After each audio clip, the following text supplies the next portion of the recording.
তো কলা পাতা কাটতে গিয়ে কী দেখে আমার রিয়াকশানটা এরকম হলো, চলো তোমাদের সাথে শেয়ার করি।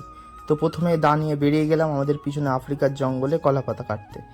কিন্তু আমি দেখলাম যেমন সর্ষের মধ্যে ভূত থাকে তেমন বেড়ার মধ্যেও ফাঁক আছে, সেই জন্য সেই ফাঁক দিয়ে আমি ঢুকে গেলাম এবং আমার ক্যামেরাম্যানকে বললাম আমার পিছন পিছন আসতে এবং আমাকে ফলো করতে।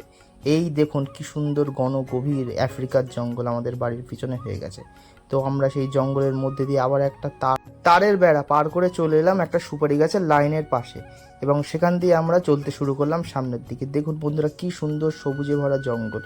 আর এই বর্ষার সময় দেখুন সারা জঙ্গলে লেবু গাছে ভর্তি হয়ে গেছে। আপনাদের ক্যামেরাম্যান ভালো না বলে ঠিকঠাক করে দেখাতে পারলাম না। তারপর অনেক খোঁজাখুঁজির পর আমরা শেষে দেখতে পেলাম একটা কলা গাছ। যদিও বর্ষার সময় কলা গাছ ভর্তি থাকার কথা, কিন্তু জঙ্গলে কলা গাছ তেমন ছিল না। তারপর কলা গাছের বাসায় দেখলাম এরকম সুন্দর একটা লেবু গাছে একটাই লেবু হয়ে আছে।